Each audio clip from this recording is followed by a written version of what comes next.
In this example, we have a bicyclist who's traveling down the road to the right and decides to brake in order to bring himself to a stop.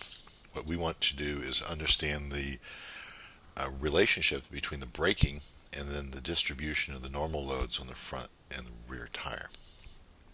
And ask the question, is there a difference between braking just with the front and just braking with the rear? So we'll start out in our usual way here of drawing our FBD.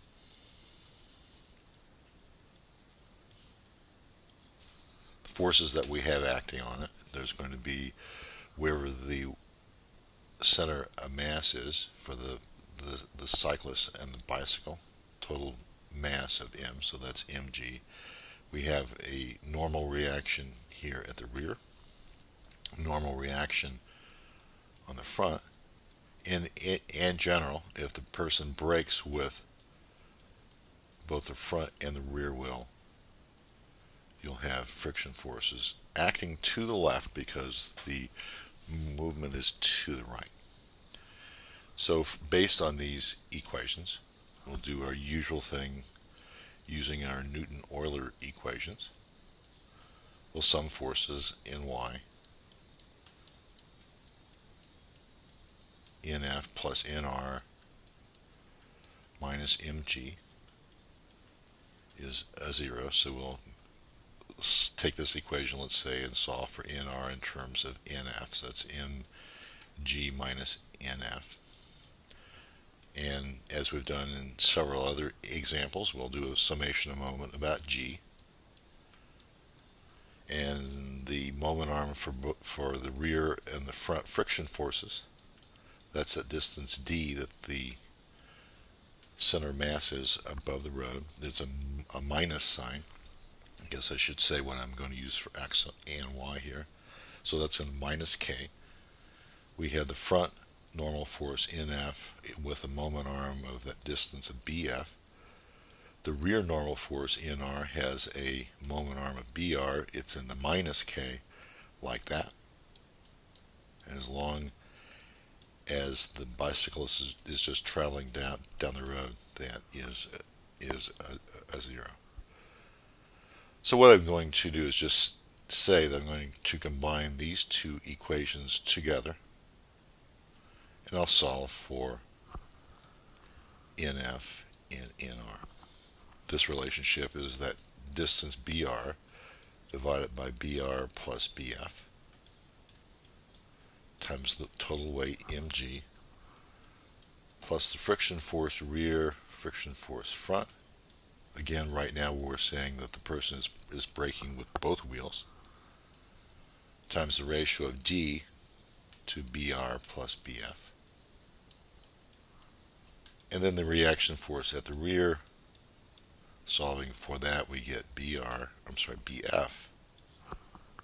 divided by br plus bf, mg, minus fr plus f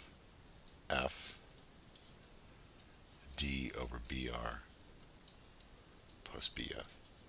So again, with the center of mass not necessarily being halfway between the two wheels, even under non-braking conditions, the reaction forces in the front and the rear will not be the same.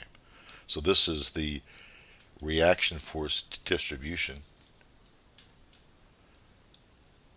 for no braking, no friction. And as we've seen before, since NF is adding on the same term that NR subtracts away, then as we brake, the reaction force at the front increases, the reaction force at the rear decreases. Just like we've seen in some other examples of the crate and the car, there is a normal load shift. Should say not load shifts so much, but there's more normal force carried by the front wheel than by the rear as a result of the braking. So this is not a new result. But one thing to think about here as we look at these results is that the friction force front and rear seem to play the same role. There's no distinction really made between FR and FF because they just get added together. So is there not a difference then between braking with the front wheel or the rear wheel? Well, let's do an animation. What I did here is put together an animation of a bicyclist going down the road. The animation there on the top, the person's going to lock up the rear wheel but not touch the brake on the front. The bicyclist on the bottom is going to lock up the front wheel but not touch the brake on the rear. You may already know what's going to occur, but let's look and see.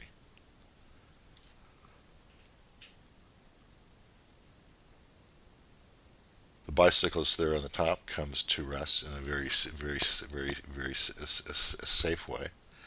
Unfortunately, for the guy on the bottom, it was not so safe because by locking up the front wheel, the bicyclist goes over the handlebars. But that doesn't seem to be consistent with what we're seeing, at least from our superficial look at the equations. We didn't see a difference between the friction force in the front and the rear. This animation says just the contrary. Why is that? Well, I'll leave that up to you. What I would encourage you to do is that if we have a lockup of the rear wheel, what you would do without any braking on the front, you'd say that the friction force in the front is a 0. The friction force on the rear is equal to mu sub k times nr. And solve for the reaction forces front and rear. So that's the animation that we saw on the top. On the other hand, if you locked up the front wheel and not touched the brake on the rear, then the friction force on the rear is a 0. Friction force on the front is mu times nf. That's what you would expect. Take those two cases and now find out what the actual reaction forces are on the front and the rear for those both cases.